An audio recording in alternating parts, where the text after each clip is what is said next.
আমার প্রিয় মায়েরা বোনেরা, আপনাদের জন্য একটা হাদিস বলে শেষ করব। বিশ্বনবী বলেন, আমার মায়েরা খেয়াল করে শুনুন, বিশ্বনবী আপনাদের উদ্দেশ্য করে বলেন, আল মারআতু ইযা সাল্লাত খামসাহা ওয়া সামাত শাহরাহা হাফিজাত ফুরুজাহা আতাআত বা'লাহা ফালতাদখুল মিন আইয়ি আবওয়াবিল জান্নাতি শাআত। বিশ্বনবী বলেন, ও রমণীরা, ও নারীরা, যে সমস্ত নারী এই 4টা কাজ করবে, এই 4টা কাজের গ্যারান্টি দিবে, তাদেরকে জান্নাতের 8টা দরজার গ্যারান্টি দেয়া হবে। কি 4টা কাজ? 1 নম্বর, আল মারআতু ইযা সাল্লাত খামসাহা, যে নারী 5 ওয়াক্ত নামাজ পড়ে। কি করে? জেলা স্টেডিয়ামে অবস্থানরত আমার নারীরা বোনেরা, বিশ্বনবী আপনাদেরকে 4টা কাজের কথা বলেছেন, খুব বেশি না। 4টা করলে 8 জান্নাতের দরজা সব খোলা। কোনটা দিয়ে যাবেন? যেটা দিয়ে মনে চায়। 1 নম্বর 5 ওয়াক্ত নামাজ। আমার বোনেরা জোহরের নামাজ পড়তে পড়তে এটা আসরে নিয়ে যায়, আসর পড়তে পড়তে এটা মাগরিবে নিয়ে যায়, এরকম আসরে নাই, লালমনিরহাটে হয়তো নাই। আমার বোনেরা এটা করবেন না।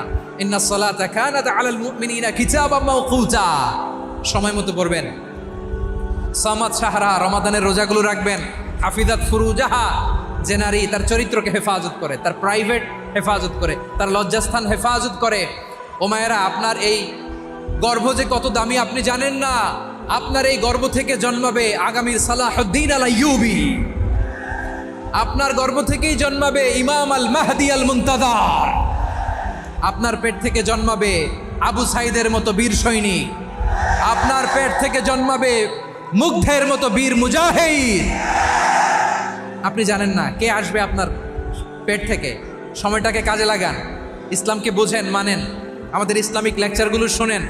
আমরা যে বার্তাগুলো, ইনস্ট্রাকশনগুলো, দিক নির্দেশনাগুলো আপনাদের খেদমতে রাখি, এগুলো মেনে চলুন। আপনিই পারেন আপনার ঘরটাকে জান্নাতের টুকরা বানাতে। একটা family, it's a very big institution and you are the MD, the managing director of this institution. চিল্লায় বলেন ঠিক কিনা? চাইলেই পারেন ঘরটারে জান্নাতের টুকরা বানাতে। 5 ওয়াক্ত সালাত, রমাদানের রোজা, নিজের চরিত্রের হেফাজত, ও আতাআত বা'লাহা, স্বামীর আনুগত্য। এটাতে অনেকে ভুল করে থাকে। হায় রে আমার বোনেরা, স্বামীর আনুগত্যকে এটা নিজের অপমান মনে করবেন না। আপনার স্বামী আপনার সবচেয়ে বড় গার্ডিয়ান, তিনি আপনার সবচেয়ে ভালো চায়। নারী কখনো গার্ডিয়ানশিপের বাইরে থাকতে পারে না। হয় আপনি বাবার গার্ডিয়ানশিপের ভেতরে, বাপ না থাকলে ভাই আপনার গার্ডিয়ান, ভাই না থাকলে চাচা গার্ডিয়ান, বিয়ের পরে আপনার স্বামী আপনার গার্ডিয়ান। শরিয়া সম্মত স্বামীর আদেশগুলো আপনি মেনে চলবেন, কিন্তু শরিয়া বিরুদ্ধ কোনো আদেশ মানতে আপনি বাধ্য নয়। আওয়াজ করে বলুন সবাই ঠিক কিনা? এই 4টা কাজ যদি কোনো নারী করে, বিশ্বনবী বলেন জান্নাতের 8টা দরজা খোলা। তোমার যেটা দিয়ে মনে চায় সেটা দিয়ে জান্নাতে তুমি এন্ট্রি নিতে পারবা। বিষ্ণু ইসা ইসলামের স্ত্রীর নাম ছিল আয়েশা রাদিয়াল্লাহু তাআলা আনহা, আবু বকর রাদিয়াল্লাহু তাআলা আনহুর মেয়ে। আবু বকর রাদিয়াল্লাহু তাআলা আনহুর আরেক মেয়ের নাম হচ্ছে আসমা। কি নাম? দুজনই আবু বকর রাদিয়াল্লাহু তাআলা আনহুর মেয়ে, আসমা আর আয়েশা। নাম দুইটা কেমন লাগে? আসমা নামটা কেমন লাগে? আয়েশা নামটা কেমন লাগে? সবার ভালো লাগে নাই? নাম দুটো আপনাদের ভালো লাগে? লালমনিরহাটে অনাগত যদি কন্যা সন্তান হয়, যদি মনে চায় আসমা রেখে দিতে পারবেন, যদি মনে চায় আয়েশা রেখে দিয়েন। দেশে বিদেশে, এয়ারপোর্টে, রাস্তা ঘাটে শুধু বলে হুজুর একটা নাম দেন, আমার ছেলের একটা নাম দেন, মেয়ের একটা নাম দেন। তো আমার মনে আছে যশোরের আবদিনের মাহফিলে আমি 1-2টা নাম দিয়েছিলাম। আজকে লালমনিরহাটের এই প্রোগ্রামে কন্যা সন্তান যদি হয় 2টা নাম দিলাম, আসমা কিংবা আয়েশা। ইনশাআল্লাহ পড়েন। দুজন বোন, এক মায়ের না, বাবা এক, মা দুজন। আয়েশা রাদিয়াল্লাহু তাআলা আনহার মায়ের নাম উম্মে রুমান, আর আসমা রাদিয়াল্লাহু তাআলা আনহার মায়ের নাম কুতাইলা বিনতে আব্দুল উজ্জা। আবু বকর রাদিয়াল্লাহু তাআলা আনহু 4টা বিয়ে করেছিলেন। তো একই ঘটনা ঘটেছে এই ফ্যামিলিতে। আসমা ইসলাম ধর্ম গ্রহণ করে মুসলিমা, কিন্তু তার মা কুতাইলা মুশরিকা। আই রিপিট, বোঝার জন্য আমি আবারও বলি, আসমা রাদিয়াল্লাহু তাআলা আনহা মুসলিমা, আর আসমার মা কুতাইলা। আওয়াজ করে বুঝে থাকলে বলেন, আসমার মা মুশরিকা। তার মানে মেয়ে মুসলিম, মা অমুসলিম। ভেজাল আছে না নাই? কিন্তু কুতাইলা আর ধৈর্য ধারণ করতে পারে না। নার ছেড়া ধন, কলিজার টুকরা ধন, কলিজার টুকরা সন্তান। আসমারে দেখতে বড্ড মন চায়। সাইয়েদনা আসমা রাদিয়াল্লাহু তাআলা আনহা মক্কা থেকে হিজরত করে মদিনায় চলে গেলেন হুদাইবিয়ার পর। যখন মক্কা মদিনার ট্রাফিক স্বাভাবিক হলো, মক্কার লোক মদিনায় যায়, মদিনার লোক মক্কায় আসে। বুচাইলা কলিজার টুকরা সন্তান আসমারে দেখার জন্য কিছু উপহার নিয়ে বিশাল মরু পথ পাড়ি দিয়ে মক্কা থেকে মদিনায় যায়। সুবহানাল্লাহ বলে। এখন মা আসছে মেয়ের সাথে দেখা করতে, মেয়ে তো আর দেখা দেয় না। মেয়ে ভাবছে আমার মা তো মুশরিকা, অপবিত্রা, তার সাথে কি দেখা দেয়া যাবে? বিশ্বনবীর দরবারে চলে গেলেন। সুবহানাল্লাহ বলে। কি সৌভাগ্যবান ছিল তারা, মাসলা জানার দরকার হলেই নবীর দরবারে চলে যেত। ঘরে বউয়ের সাথে ঝগড়া হলে নবীর দরবারে চলে যেত। অনেক সাহাবী বলে আমার পেটে ক্ষুধা লাগলো আমি নবীর কাছে চলে যেতাম, কারণ নবীর চেহারার দিকে তাকালেই আমার পেটের ক্ষুধা মিটে যেত।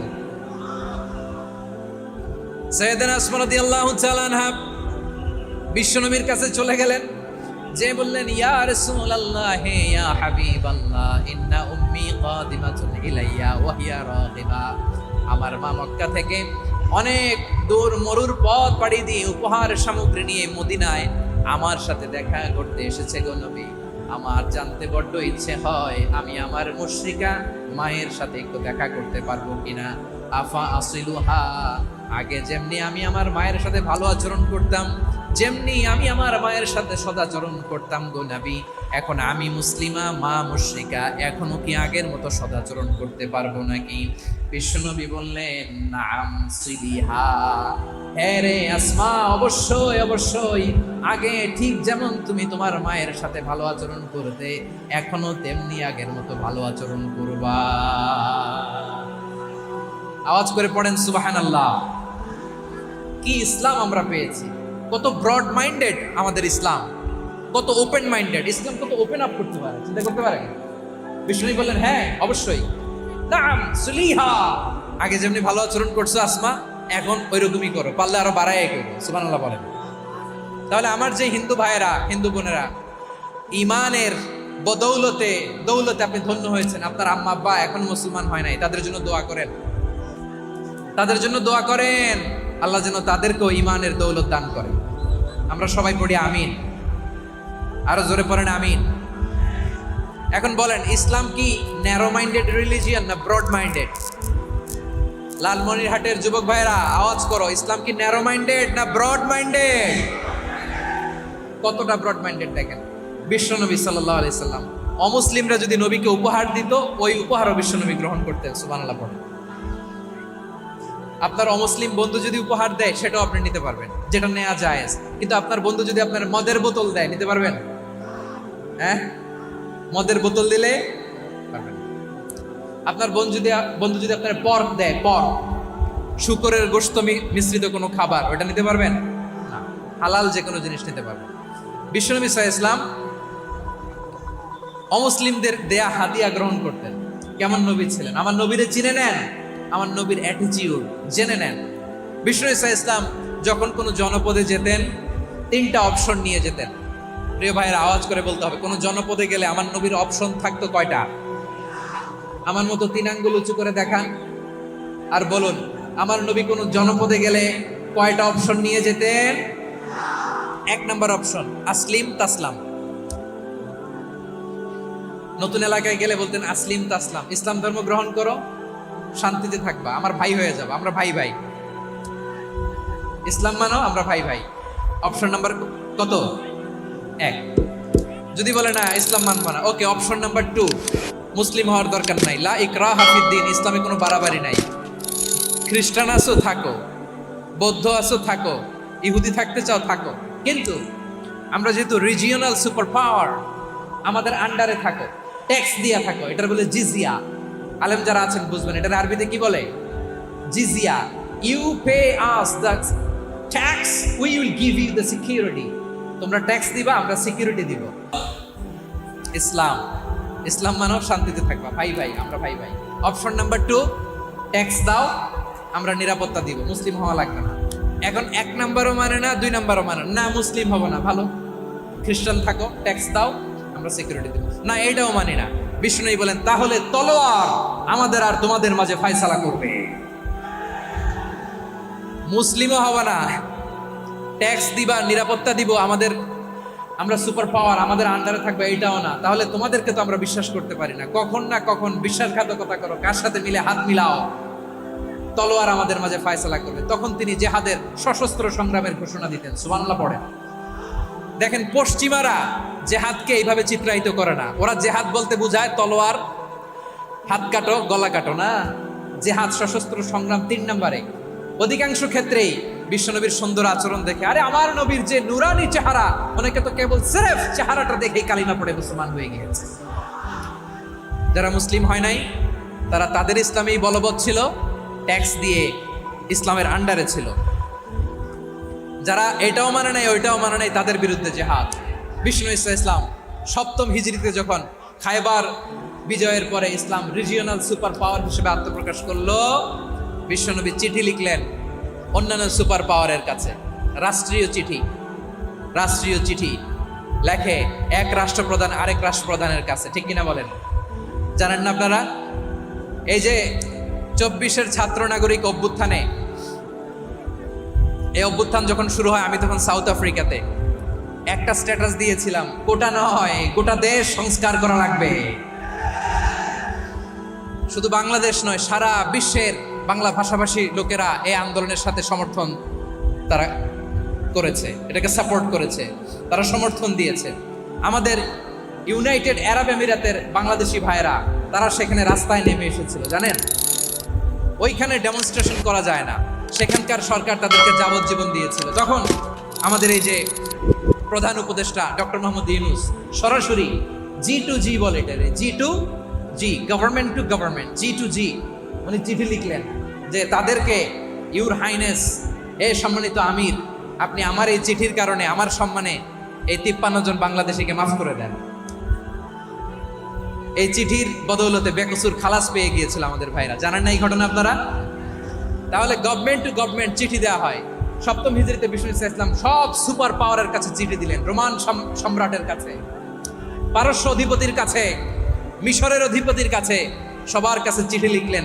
চিঠির ভাষা ছিল এরকম, মিন মুহাম্মাদিন রাসূলিল্লাহ ইলা মুকাওকিস আযীমিল কিবত, মুহাম্মদ রাসূলুল্লাহর পক্ষ থেকে মিশরের বাদশার কাছে, আসলিম তাসলাম, ইসলাম মানো শান্তিতে থাকবা, সালামুন আলা মান ইত্তাবাআল হুদা, শান্তি তার জন্য যে হেদায়েতের অনুসরণ করে। সুবহানাল্লাহ পড়েন।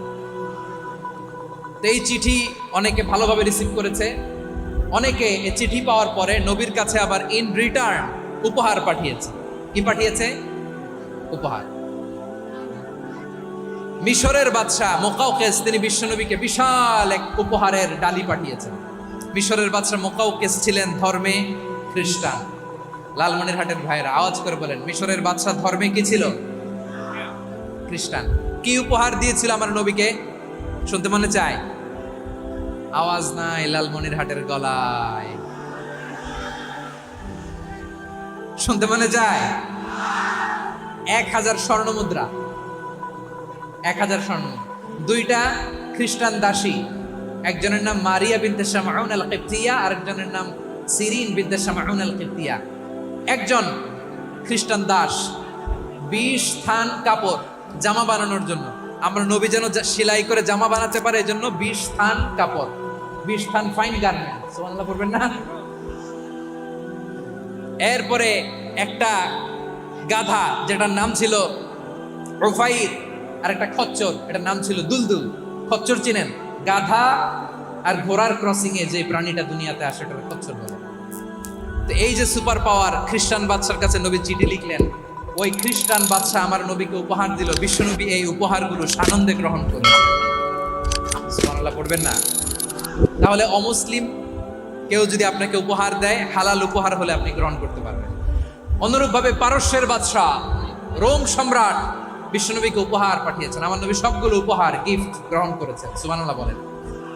তাহলে প্রিয় লালমনিরহাট, আওয়াজ করে বলুন, ইসলাম কি ন্যারো মাইন্ডেড রিলিজিয়ন না ব্রড মাইন্ডেড?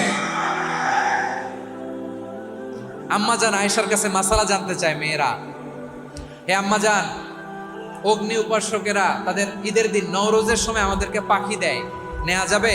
উনি বললেন, ওরা জবাই করে দিলে নেওয়া যাবে না, কিন্তু ওরা যদি ফলমূল এরকম খাবার দেয় এগুলো নেওয়া যাবে। তার মানে অমুসলিমদের দেয়া উপহার এটা গ্রহণ করা যায়। সুবহানাল্লাহ বলেন। শুধু তাই নয়, বিষ্ণু ঈসা ইসলাম অমুসলিমদের সাথে আর্থিক লেনদেনও করেছেন, ফিনান্সিয়াল ডিলিং করেছেন। অমুসলিমদের সাথে প্রয়োজনে আপনি ফিনান্সিয়াল ডিলিং করতে পারবেন। আমরা প্রায় দেখি বাজারের মিষ্টির দোকানগুলো আমার হিন্দু ভাইদের। লালমনির হাটে মিষ্টির দোকান, দইয়ের দোকান কারা চালায়? হিন্দুরা চালায় না। তারপরে যে বারবার শপ, চুল কাটে যে নাপিত, অধিকাংশ নাপিতের দোকানে কারা? আমার হিন্দু ভাইরা। আপনি চুল কাটতে পারবেন কিনা বলেন? পারবেন।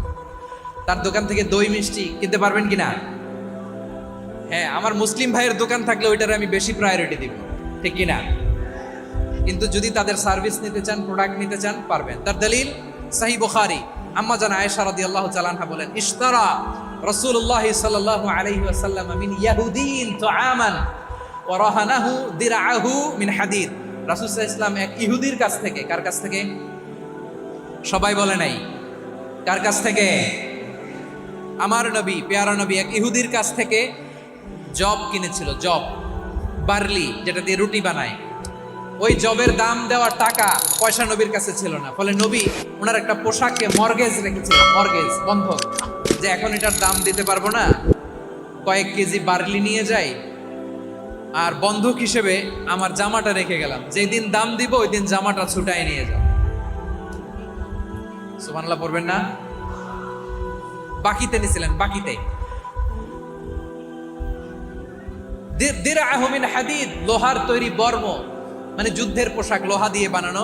বিষ্ণুনবী বললেন, কয়েক কেজি জব দাও, টাকাটা পরে দিব, এখন টাকা নাই, বন্ধক হিসেবে, মর্গেজ হিসেবে আমার জামা রেখে গেলাম, যখন টাকা দিব জামা ছুটাই নেব। আওয়াজ করে বলতে হবে সুবহানাল্লাহ। এ থেকে বোঝা গেল অমুসলিমদের সাথে ফিনান্সিয়াল ডিলিং করা যায়, অর্থনৈতিক লেনদেন করা যায়, কেনাবেচা করা যায়, প্রোডাক্ট কেনা যায়। এমনকি আমাদের মসজিদে নববীতে বারান্দায় আপনারা একটা অটোমেটিক ফ্লাইং আমব্রেলা দেখছেন? সূর্য যখন বাড়ে মসজিদে নববীর বারান্দায়, ইয়ার্ডের মধ্যে অটোমেটিক্যালি কিছু আমব্রেলা আছে, সাঁ করে খুলে যায়, আর সূর্যের তাপ লাগে না। আবার সন্ধ্যাবেলায় এই আমব্রেলাগুলো ওরা ক্লোজ করে ফেলে, দেখেন নাই না? দেখছেন? এই মসজিদে নববীকে সর্বোচ্চ উন্নত মানের কনস্ট্রাকশন ইনফ্রাস্ট্রাকচারে ডেভেলপ করার জন্য কর্তৃপক্ষ কিছু অমুসলিম ইঞ্জিনিয়ারের, ডিজাইনারের সহায়তা নিয়েছিল। সুবহানাল্লাহ বলেন। কোন দলিলের ভিত্তিতে? এই দলিলের ভিত্তিতে যে বিষ্ণু ঈসা ইসলাম অমুসলিমদের সাথেও লেনদেন করেছেন। আওয়াজ করে বলতে হবে আল্লাহু আকবার।